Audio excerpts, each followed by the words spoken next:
صلی اللہ علی محمد۔ اللہ تعالیٰ نے انسان کو یاد کرایا ہے کہ تو نے عبادت اپنے رب کی کرنی ہے، اور فرمایا رب تمہارا وہ ہے جس نے تمہارے لیے زمین کو فرش بنایا ہے، آسمان کو چھت بنایا ہے، اور آسمان سے پانی برسا کے تو زمین سے پھل اگائے ہیں، رزق لکم، وہ بھی تیرے کھانے کے لیے اگائے ہیں۔ وہ جو آسمان سے بارش برسا کے زمین سے سبز اور پھل اگائے ہیں تو وہ بھی تیرے لیے۔ جب سارا کچھ تیرے لیے بنایا تو بھی تو عبادت کرنا اپنے رب کی، پھر کسی کو اس کا شریک نہ ٹھہرا۔ ایک چیلنج بھی کیا قرآن مجید نے اس رکوع کے اندر، کہا کرتے تھے مکے کے لوگ کہ آپ قرآن مجید کی آیتیں نبی کریم علیہ السلام سے کہا کرتے تھے کہ معاذ اللہ آپ خود بناتے ہیں، بنا کے لاتے ہیں۔ تو اللہ کریم نے فرمایا وَإِن كُنتُمْ فِي رَيْبٍ مِّمَّا نَزَّلْنَا عَلَىٰ عَبْدِنَا فَأْتُوا بِسُورَةٍ مِّن مِّثْلِهِ، اگر تمہیں شک ہو نا اس میں جو ہم نے بندہ خاص پہ نازل کیا ہے تو تم بھی اس جیسی ایک صورت بنا کے لاؤ۔ پڑھے لکھے تو تم بھی ہو نا، مکے میں تم بھی رہتے ہو، تو ایک صورت بنا کے لاؤ۔ قرآن مجید ہم سے چھینا گیا ہے سازش کے تحت، اس لیے کہ جس قوم کو قرآن آ جاتا ہے نا پھر کوئی کافر اس کا مقابلہ نہیں کر سکتا۔ دیکھیں نا، اگر کافروں کے پاس جواب ہوتا قرآن پاک کا تو بدر اور احد میں نا کوئی آیت بنا کے لاتے قرآن کے مقابلے کی، تلواریں لے کے نہ آتے، ان کے پاس جواب ہی نہیں تھا۔ اور قیامت تک کسی کافر کے پاس قرآن مجید کا کوئی جواب، قرآن کا کوئی جواب، قسم اللہ کی جواب کوئی نہیں، قرآن کا اس کا کوئی جواب نہیں۔ کیا بات ہے قرآن پاک کی۔ وہ ایک دفعہ مسلمہ کذاب بے ایمان کہنے لگا میں نے بنا لیا ہے قرآن پاک کا جواب، معاذ اللہ۔ جواب کیا بنایا؟ وہ سورت ہے نا القاریہ ملقاریہ، وما ادراک ملقاریہ، کھڑکھڑانے والی کیا ہے، کھڑکھڑانے والی تمہیں کیا پتا کیا ہے کھڑکھڑی، قیامت کا ذکر ہے۔ کہنے لگا میں نے اس جیسی صورت بنا لیا، تو کیا بنایا؟ الفیل ملفیل، وما ادراک ملفیل۔ کہنے لگا ہاتھی، تمہیں کیا پتا کیا ہاتھی، تم کیا جانو کیا ہاتھی۔ تو پاس جو اس کے اپنے بیٹھے تھے نا چیلے، وہ کہنے لگے چپ کر جا، سارے زمانے کو پتا ہے ہاتھی کیا ہوتا ہے۔ تو پاگل ہے، اس کے دو کان ہوتے ہیں، ایک سونڈ ہوتی ہے، چار اس کے پیر ہوتے ہیں۔ بیوقوف آدمی، قرآن کا مقابلہ کرنا ہے تو کچھ چج کے ساتھ کر، پاگلوں کی طرح مقابلہ کرے گا، جوتے کھائے گا بھی ہمیں بھی پڑھوائے گا۔ تو قرآن مجید کا کوئی مقابلہ کر سکا؟ تو اس آیہ مبارکہ میں اللہ نے کافروں کو یہ کہا اگر مقابلہ نہیں کر سکتے تو پھر اللہ سے ڈرو، ورنہ دوزخ میں ڈالے جاؤ گے، وہ جس کا ایندھن آدمی اور پتھر ہے، اور بنائی بھی کافروں کے لیے گئی ہے۔ اعدت للکافرین، جہنم کس کے لیے بنائی گئی ہے؟ کافروں اور منافقوں کے لیے۔ مسلمانوں کے لیے بنائی گئی، مسلمان مرضی سے چھلانگے لگائیں تو ان کی موج ہے، ورنہ ان کے لیے جہنم، ان کے لیے اللہ نے جنت بنائی ہے۔ اور یہ بات کرتے ہی رب کریم نے فرمایا اے محبوب علیہ السلام، مومنوں کو خوشخبری دے دیں کہ اللہ نے ان کے لیے جنت بنائی ہے، اس میں باغات ہیں، انہیں رزق دیا جائے گا کھانے کے لیے، اور اس میں انہیں پاکیزہ بیویاں دی جائیں گی، اور پھر وہ اس میں ہمیشہ رہیں گے، انہیں اس سے نکالا نہیں جائے گا۔ آگے جو آیات کریمہ ہے نا اس کے اندر اللہ تبارک و تعالیٰ نے فرمایا ہے کہ اللہ حیا نہیں کرتا سمجھانے کے لیے مچھر کی مثال بھی دینی پڑے۔ فرمایا قرآن سے کچھ لوگ ہدایت حاصل کرتے ہیں اور کچھ گمراہ ہو جاتے ہیں۔ جب لوگ اپنی مرضی کی تشریحات چاہتے ہیں تو گمراہ ہوتے ہیں، اور جب قرآن کو رسول اللہ صلی اللہ علیہ وسلم اور امت مسلمہ کی تشریحات کی روشنی میں سمجھتے ہیں تو پھر اللہ ہدایت عطا فرماتا ہے۔ پھر اللہ تبارک و تعالیٰ نے آگے ارشاد فرمایا حضرت آدم کی پیدائش کا واقعہ۔ مفسرین نے لکھا ہے اللہ نے مشورہ کیا تھا فرشتوں سے، وَإِذْ قَالَ رَبُّكَ لِلْمَلَائِكَةِ إِنِّي جَاعِلٌ فِي الْأَرْضِ خَلِيفَةً، لیکن کچھ مفسرین کہتے ہیں کہ اللہ کو ضرورت نہیں فرشتوں سے مشورہ کرنے کی، اللہ نے فرشتوں سے مشورہ نہیں کیا، بلکہ رب نے انہیں آگاہ فرمایا تھا کہ میں لگا ہوں زمین پہ اپنا نائب بنانے، میں خلافت دینے لگا ہوں زمین پہ۔ اب یہ تو دینے والی کی مرضی ہے نا اس نے کس کو دینی ہے، یہ تو دینے والے کی مرضی ہے نا اس نے۔ تو کچھ لوگ کہتے ہیں کہ دینے والے سے زیادہ ہمیں پتہ ہے، تو فرشتوں کو بھی یہ اجتہادی خطا ہو گئی، کہنے لگے یا اللہ اسے نہ بنانا، یہ فساد کرے گا، یہ خون ریزیاں کرے گا۔ تو اللہ نے فرمایا جو میں جانتا ہوں وہ تم، اللہ اکبر، امام راضی فرماتے ہیں جب رمضان آتا ہے تو اللہ فرشتوں سے کہتا ہے ذرا یہ کھول کے دروازے دیکھو نا یہ زمین پہ کیا کر رہے ہیں. تم تو کہتے تھے فساد کریں گے اور یہ سارے تراویحاں پڑھ رہے ہیں. تم تو گویا کہتے تھے فساد کریں گے اور یہ تو دیکھو گویا رمضان کے روزے رکھ رہے ہیں. یہ تو میری یاد میں نکلے ہوئے. تم کچھ کہتے تھے اور دیکھو میں نے تمہیں کہا تھا نا جو میں جانتا ہوں وہ تم. اللہ نے پھر حضرت آدم علیہ السلام کو تمام زمانے کے علوم عطا کیے, علم سکھا لیا. تو فرشتوں سے کہا تم بھی ان چیزوں کے نام بتاؤ, تو وہ بتا سکے نہیں. اللہ نے فرمایا اب اس طرح کرو آدم کو سجدہ کرو. سب نے سجدہ کیا سوائے وہ. کہنے لگا یا اللہ صرف تجھے ہی کرنا ہے. کرنا بھی صرف اللہ کو چاہیے پر رب کے آگے بھی جھکنا چاہیے, اور جس کے سامنے رب جھکائے نا وہاں بھی. اور یہ جو عاجزی ہے نا, یہ جو جھکنا ہے یہ علم کے آگے ہے. ہماری مصیبت یہ ہے کہ ہم علم کے آگے بھی گردن جھکانے کو تیار نہیں ہوتے, وہاں بھی ہم خود عالم فاضل بن جاتے ہیں. تو فرمایا کہ سب سے کہا سجدہ کرو, سب نے سجدہ کیا سوائے ابلیس کے. تو پھر ہوا کیا وکان من الکافرین, وہ کافروں میں سے ہو گیا. پھر اللہ نے حضرت آدم کو اور جناب حوا کو نا مقام دے دیا جنت میں رہنے کے لیے, اور کہا سارا کچھ کھانا, درخت کے قریب نہ جانا. ابھی آپ کسی سے کہہ دیں تھوڑا سا کہ پیچھے نہ دیکھنا, یعنی اگر میری سمجھ لیں ادب کی وجہ سے کوئی 1.5-2 منٹ یا 6 منٹ نہیں بھی نہ دیکھے گا تو سوچے گا ضرور کہ پتہ نہیں اب پیچھے کیا ہے, مصیبت کیا ہے. یعنی آپ کہہ کے دیکھ لیں کسی کو پیچھے نہ دیکھنا. فطرت ہے نا انسان کی, وہ جستجو کرتا ہے. کہا اس درخت کے پاس نہ جانا. تو حضرت حوا سلام اللہ علیہ کہتے ہیں دل میں خیال رہتا تھا کہ آخر ہے کیا درخت کے پاس. یہی انسان کا عقیدہ توحید ہے کہ جہاں سے رب منع کر دے وہاں وہ منع ہو جائے. اور یہ ان کی خطا نہیں تھی, یہ اللہ کی حکمت تھی, چونکہ رب نے تو پہلے کہہ دیا تھا بنایا ہی زمین کے لیے, تو یہ تو سارا کچھ ہونا تھا تو زمین پہ آنا تھا نا. تو حضرت حوا اور جناب آدم کے پاس شیطان آیا, اب اس کو نکال تو دیا تھا پر ابھی اس کا جنت میں آنا جانا بند نہیں ہوا تھا, یہ بھی اللہ کی حکمت تھی. تو وہ کہنے لگا تمہیں پتہ ہے بعد میں مر جاؤ گے. تو حضرت حوا کہنے لگی کیا موت بھی آئے گی؟ کہاں, اس کی تکلیف بھی بڑی ہوگی, تو پھر بچیں گے کیسے؟ تو کہنے لگے پھل کھا لو اس درخت کا. تو بچنے کے لیے پھل کھایا تھا. اس طرح لوگ آج بہت سارے کام بچنے کے لیے کرتے ہیں پر بچ سکتے, بچنے کے لیے پھل کھایا تو اللہ نے فرمایا زمین پہ چلے جاؤ.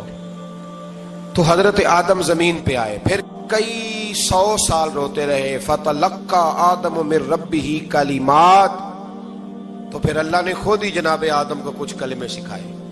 علامہ اسماعیل حقی فرماتے ہیں وہ کلمے یہ تھے کہ حضرت آدم نے میرے نبی کا وسیلہ پیش کیا, اللہ کریم نے جناب آدم کی دعا کو مقبول فرما لیا.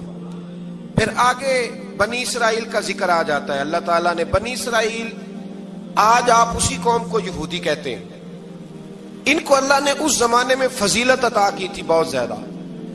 تو عرب کے اندر جب نبی پاک علیہ السلام نے اعلان نبوت کیا تو کچھ لوگوں نے یہ کہہ دیا کہ اگر یہ یہودی کلمہ پڑھ لیں گے تو ہم بھی پڑھ لیں گے. تو پھر اللہ نے انہیں یاد کرایا کہ تم اصل میں کیا ہو, تمہیں کلمہ پڑھنا چاہیے.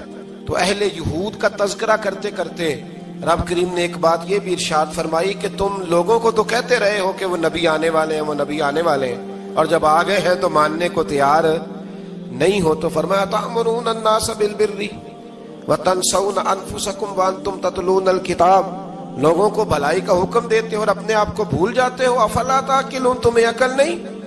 پھر اللہ نے انہیں یہ بھی یاد کرایا کہ یاد کرو وہ زمانہ کہ جب فرعون نے خواب دیکھ لیا تھا کہ کوئی بچہ اس کی سلطنت کو تباہ کرے گا, تو پھر اس نے تمہارے بچوں کو ذبح کرانا شروع کیا اور تمہاری بیٹیوں کو چھوڑتا تھا. فرمایا یہ بھی تو تم نے دیکھا, میں نے تمہیں پھر تم سے کہا جہاد کرو قوم عمالقہ کے خلاف, تو مقام طیہ میں جا کے یہ لوگ کہنے لگے ہم سے جہاد نہیں ہوتا. اللہ نے انہیں ایک میدان میں قید کر دیا. بڑی دلچسپ بات, قید تو لوگ ہوتے ہیں نا چار دیواری میں, تو اللہ نے بنی اسرائیل والوں کو جب انہوں نے کہا ہم جہاد نہیں کریں گے تو اللہ نے میدان میں قید کر دیا. میدان میں, یہ یاد رکھیں, جب انسان اللہ کی نافرمانی کرتا ہے تو اسے ایسی قید ملتی ہے جس کا اس نے تصور بھی نہیں کیا ہوتا. ایک میدان ہے مقام طیہ, قید ہو گئے. سارا دن سفر کرتے تھے, سارا دن, تو رات کو تھک کے سوتے تھے, صبح اٹھتے تھے نا جب, تو وہیں ہوتے تھے جہاں کل صبح چلے تھے. تو رب جب کسی کو قیدی بناتا ہے تو اسے زنجیروں کی سلاخوں کی ضرورت، دعا فرمائے اللہ تبارک و تعالی غموں سے نجات عطا فرمائے، یہ دعا فرمائے۔ ایسی قید دیتا ہے کہ جس سے پھر چھٹکارا ہو سکتا۔ تو بنی اسرائیل کا بہت زیادہ تذکرہ اس بارے میں اللہ تبارک و تعالی نے پھر بیان کیا، اور پھر کہا کہ انہیں جو حکم دیا جاتا تھا یہ اس کی سرتابی کرتے تھے، پھر اللہ نے ان پر ذلت نازل کر دی اور یہ ہمیشہ اس کا شکار رہے۔ قوم سبت کا ذکر فرمایا اللہ نے، ہفتے والے دن کچھ لوگ نافرمانی کرتے تھے۔ ہمارے بھی ہیلے بہانے ہیں نا آج کل کاروبار میں، تو اسی سپارے کی آیت نمبر 65 کے اندر اللہ تعالیٰ نے حضرت داؤد کی قوم کا ذکر کیا کہ اللہ نے انہیں حکم دیا تھا کہ ہفتے والے دن مچھلیاں نہیں پکڑنی، تو وہ کہتے تھے چلو ہاتھ لگا کے نہیں پکڑنی، ہاتھ لگا کے۔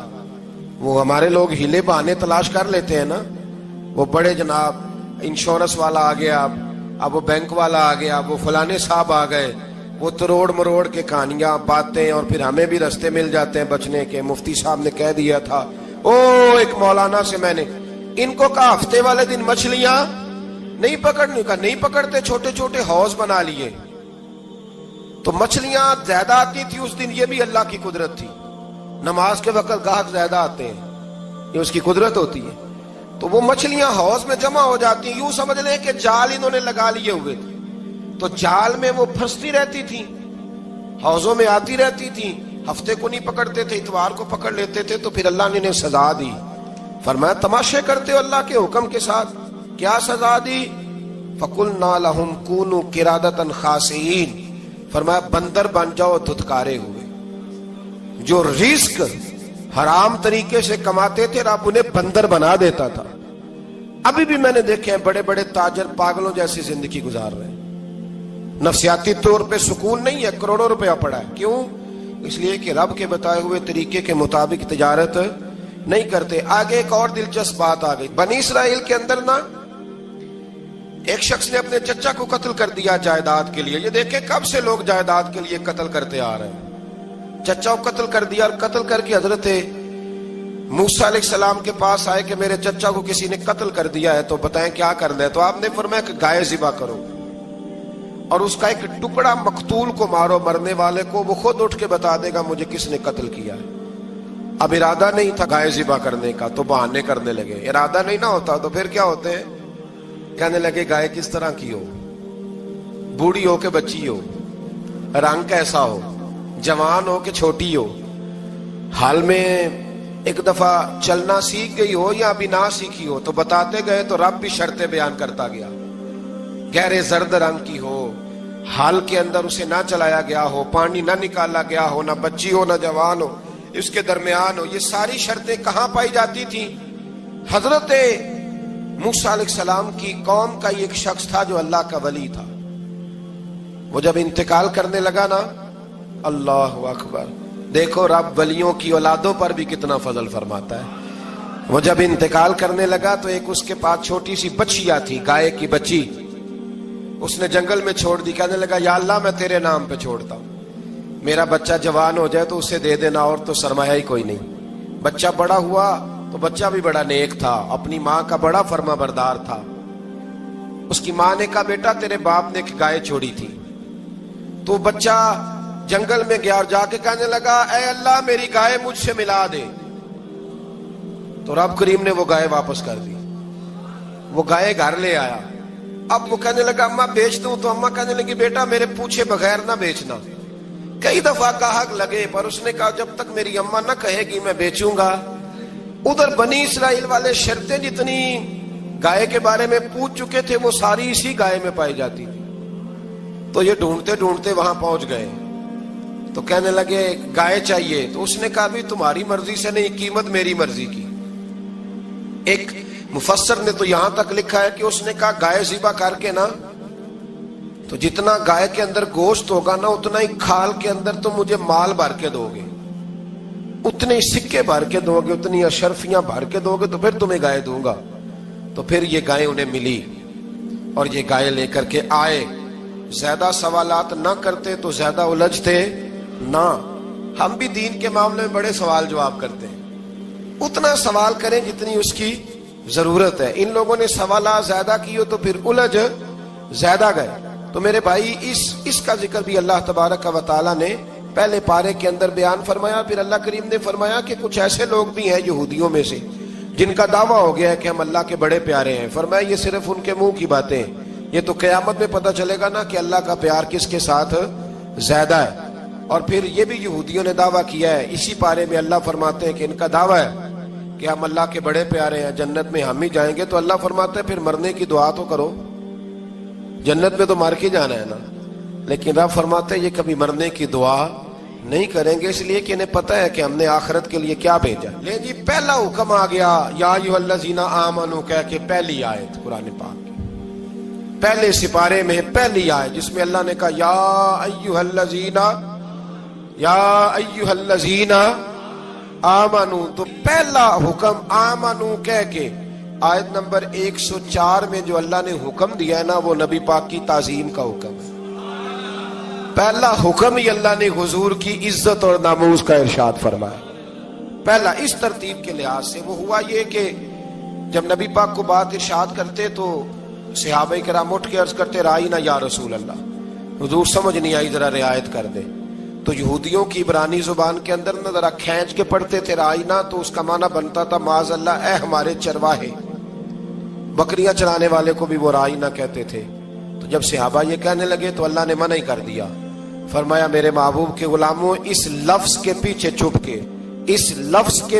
چھپ کے لوگ میرے نبی کی بے ادبی کر جاتے ہیں. تو جس لفظ کا کوئی ایک معنی بے ادبی والا بنتا ہو وہ لفظ بھی میرے نبی کے لیے نہ کہو. لفظ وہ والے کہو جس میں کوئی بے ادبی کا معنی نکلے نہ. یہاں لوگوں نے بڑے بڑے لفظ نہیں بول دیے, پھر کہتے میرا مطلب یہ تھا, میرا مطلب وہ تھا. تو تو نے وہ لفظ بولا کیوں جس کا کوئی غلط مطلب بھی نکل سکتا تھا؟ اللہ نے فرمایا یا ایھا الذین آمنوا لا تقولوا رائینا, اے ایمان والو رائینا کہو ہی نہ. تو یا اللہ کیا کہیں؟ فرمایا وقولوا انظرنا, تم کہو یا رسول اللہ ایک نظر فرمائیے. انداز دیکھیے, انظرنا ایک نظر. تو ہمارے بزرگ تو پہلے بڑے پیار والوں نے کہہ دیا یا رسول اللہ انظر حالنا. کہتے کہاں سے لاتے ہو جملے؟ میں نے کہا اللہ کی کتاب سے. یا رسول اللہ انظر حالنا یا حبیب اللہ اسمع قالا. تو تم کہو انظرنا, محبوب نظر کرم کرے, واسمعوا, اور کیا ضرورت ہے دوبارہ پوچھنے کی؟ اللہ کہتا ہے پہلے ہی دھیان سے سنا کرو, پہلے ہی واسمعوا, پہلے ہی احتیاط سے سنو. وللکافرین عذاب علیم, اور کافروں کے لیے دردناک عذاب ہے. لے جی اسی پارے میں اللہ تبارک و تعالیٰ نے پھر اہل یہود کا ذکر کیا. تو یہود کہنے لگے کہ ہم حضرت ابراہیم کے ماننے والے ہیں. تو اللہ کریم نے وہ بھی ذکر کیا کہ میں نے تو ابراہیم کو آزمایا ہے. وَإِذِ ابْتَلَىٰ إِبْرَاهِيمَ رَبُّهُ بِكَلِمَاتٍ فَأَتَمَّهُنَّ, ہم نے ابراہیم کو کچھ چیزوں سے آزمایا ہے, وہ ہماری آزمائش پہ پورے اترے. قَالَ إِنِّي جَاعِلُكَ لِلنَّاسِ إِمَامًا, تو پھر ہم نے انہیں کہا کہ ہم آپ کو پوری دنیا کا امام بنائیں گے. وہ آزمائش کیا تھی؟ آگ میں جانا بھی آزمائش, بیٹے کا نہ ہونا بھی آزمائش, بیٹا ہوا تو پھر اسے وادی غیر ذی زرع میں چھوڑ کے آنا بھی آزمائش, بڑا ہوا تو پھر ذبح کرنا بھی آزمائش. فرمایا جہاں جہاں آزمایا ہے نا ابراہیم ہماری آزمائش میں پورے اترے. فرمایا تو مفت میں حضرت ابراہیم کی اولاد بنتے ہو اور ان کا نام لیتے ہو اور ان کے ساتھ اپنا تعلق بناتے ہو, دیکھو تو صحیح وہ کتنی آزمائشوں سے گزرے. تو اس کا بھی اللہ نے اسی میں ذکر فرمایا. اور پھر وہ بات کرتے تھے حضرت یعقوب کی اور حضرت اسحاق کی. تو فرمایا وہ تو ہمارے اتنے خاص بندے تھے کہ وصال کے وقت بھی انہوں نے اپنی اولادوں کو نصیحت فرمائی تھی کہ اللہ کی توحید پہ قائم رہنا. اس کا ذکر بھی اللہ نے اسی پارے میں بیان فرمایا. اور جو حضرت ابراہیم اور جناب اسماعیل نے کعبہ تعمیر کیا تو اس کا ذکر بھی اللہ تعالیٰ نے اسی پارے میں فرمایا. فرمایا جب وہ کعبہ بنا رہے تھے تو کہہ رہے تھے ربنا تقبل منا, کہہ رہے تھے اے اللہ بنا ہم نے دیا ہے پر مہربانی فرما ہم سے قبول فرما لے. تو جو آیہ کریمہ آخر میں عرض کرنا چاہتا ہوں اس پر بھی تھوڑی توجہ فرمائیں گے تو بات بڑی نکھر کے باہر آئے گی. یہ 16ویں رکوع کے اندر اللہ نے پھر یہود کا اور عیسائیت کا ذکر فرمایا. تو اللہ کریم نے ایک بات ارشاد فرمائی. یہودیوں کے ہاں جب کوئی بچہ پیدا ہوتا تھا پیلے رنگ کے ساتھ اس کو رنگتے تھے, یا کوئی خاص رنگ تھا ان کا. بچہ پیدا ہوتا تو اس پر وہ رنگ چڑھاتے کہ یہ جی ہمارے مذہب کا رنگ ہے. ہمارے ہاں بھی رسمیں ہیں نا اپنی اپنی، معاذ اللہ اپنی اپنی نہیں ہونی چاہیے، اللہ رسول کا حکم ہونا چاہیے. تو یہودیوں کے ہاں بچہ پیدا ہوتا تو ایک خاص رنگ چڑھاتے، عیسائیوں کے ہاں پیدا ہوتا تو وہ بھی ایک خاص رنگ چڑھاتے. تو مسلمانوں کے ہاں بچے پیدا ہوئے تو انہوں نے بھی توجہ کی کہ یہ کیا ہو رہا ہے، تو رب کریم نے فرمایا صبغۃ اللہ، رنگ اللہ کا ہی ہے. ومن احسن من اللہ صبغہ، اور فرمایا اللہ کے رنگ سے زیادہ خوبصورت کس کا رنگ ہو سکتا ہے. اللہ کا رنگ کیا ہے؟ لا الہ الا اللہ محمد الرسول اللہ صلی اللہ علیہ. فرمایا نیلے پیلے کالے رنگ نہ چڑھاؤ، اپنے ذہن پر توحید و رسالت کا رنگ چڑھاؤ. یہ سب سے بہترین رنگ ہے. اگر تمہارے ذہنوں پر رب رسول کی توحید کا رنگ چڑھ گیا تو یہ وہ والا رنگ ہے، پھر تمہیں کسی اور رنگ کی طرف جانے کی ضرورت نہیں پڑے گی. تو فرمایا رنگ وہ پیدا کرو جو توحید کا ہے، رسالت کا ہے، اس رنگ کی توجہ کرو. قرآن مجید کے اس پارے میں اللہ کریم نے مختلف باتیں بیان کر کے آخری رکوع میں یہ جو رنگ کا ذکر فرمایا نا، تو یہ لگتا ہے پورے پارے کا خلاصہ ہے کہ رب کریم نے فرمایا اصل بات یہ ہے کہ تمہاری سوچوں پہ رب رسول کی توحید و رسالت کا رنگ ہونا چاہیے. ہر وقت بچہ پیدا ہو کو دنیا سے جائے تو رنگ کس کا ہونا چاہیے؟ اللہ رسول کے دین کا. اللہ تعالی ہمیں سمجھنے کی توفیق عطا فرمائے. آخر دعوانا ان الحمدللہ.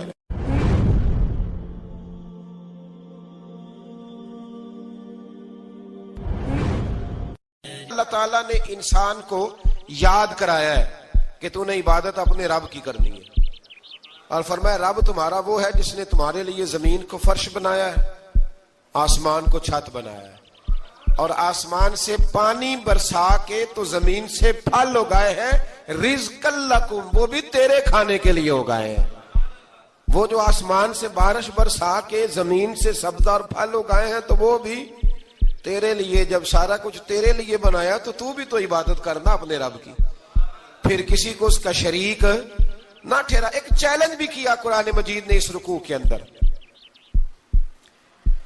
کہا کرتے تھے مکے کے لوگ کہ آپ قرآن مجید کی آیتیں نبی کریم علیہ السلام سے کہا کرتے تھے کہ معاذ اللہ آپ خود بناتے ہیں، بنا کے لاتے ہیں. تو اللہ کریم نے فرمایا وَإِن كُنتُمْ فِي رَيْبٍ مِّمَّا نَزَّلْنَا عَلَىٰ عَبْدِنَا فَأْتُوا بِسُورَةٍ مِّن مِّثْلِهِ، اگر تمہیں شک ہو نا اس میں جو ہم نے بندہ خاص پہ نازل کیا ہے تو تم بھی اس جیسی ایک صورت بنا کے لاؤ. پڑھے لکھے تو تم بھی ہو نا، مکے میں تم بھی رہتے ہو، تو ایک صورت بنا کے لاؤ. قرآن مجید ہم سے چھینا گیا ہے سازش کے تحت، اس لیے کہ جس قوم کو قرآن آ جاتا ہے نا پھر کوئی کافر اس کا مقابلہ نہیں کر سکتا. دیکھیں نا اگر کافروں کے پاس جواب ہوتا قرآن پاک کا تو بدر اور احد میں نا کوئی آیت بنا کے لاتے قرآن کے مقابلے کی، تلواریں لے کے نہ آتے. ان کے پاس جواب ہی نہیں تھا، اور قیامت تک کسی کافر کے پاس قرآن مجید کا کوئی جواب، قرآن کا کوئی جواب، قسم اللہ کی جواب کوئی نہیں قرآن کا، اس کا کوئی جواب نہیں. کیا بات ہے قرآن پاک کی. وہ ایک دفعہ مسلمہ کذاب بے ایمان کہنے لگا میں نے بنا لیا ہے قرآن پاک کا جواب. معاذ اللہ. جواب کیا بنایا؟ وہ صورت ہے نا القاریۃ ملقاریہ، وما ادراک ملقاریہ، کھڑکھڑانے والی. کیا ہے کھڑکھڑانے والی؟ تمہیں کیا پتا کیا ہے کھڑکھڑی؟ قیامت کا ذکر ہے. کہنے لگا میں نے اس جیسی صورت بنا لیا. تو کیا بنایا؟ الفیل ملفیل، وما ادراک ملفیل. کہنے لگا ہاتھی، تمہیں کیا پتا کیا ہاتھی، تم کیا جانو کیا ہاتھی. تو پاس جو اس کے اپنے بیٹھے تھے نا چیلے، وہ کہنے لگے چپ کر جا، سارے زمانے کو پتا ہے ہاتھی کیا ہوتا ہے. تو پاگل ہے، اس کے دو کان ہوتے ہیں، ایک سونڈ ہوتی ہے، چار اس کے پیر ہوتے ہیں. بیوقوف آدمی، قرآن کا مقابلہ کرنا ہے تو کچھ چج کے ساتھ کر. پاگلوں کی طرح مقابلہ کرے گا، جوتے کھائے گا بھی ہمیں بھی پڑھوائے گا. تو قرآن مجید کا کوئی مقابلہ کر سکا؟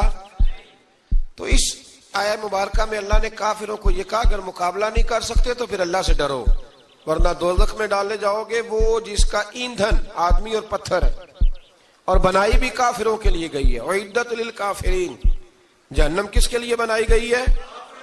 کافروں اور منافقوں کے لیے. مسلمانوں کے لیے بنائی گئی. مسلمان مرضی سے چھلانگے لگائیں تو ان کی موج ہے، ورنہ ان کے لیے جہنم، ان کے لیے اللہ نے جنت بنائی ہے. اور یہ بات کرتے ہی رب کریم نے فرمایا اے محبوب علیہ الصلوۃ والسلام مومنوں کو خوشخبری دے دیں کہ اللہ نے ان کے لیے جنت بنائی ہے، اس میں باغات ہیں، انہیں رزق دیا جائے گا کھانے کے لیے، اور اس میں انہیں پاکیزہ بیویاں دی جائیں گی، اور پھر وہ اس میں ہمیشہ رہیں گے، انہیں اس سے نکالا نہیں جائے گا۔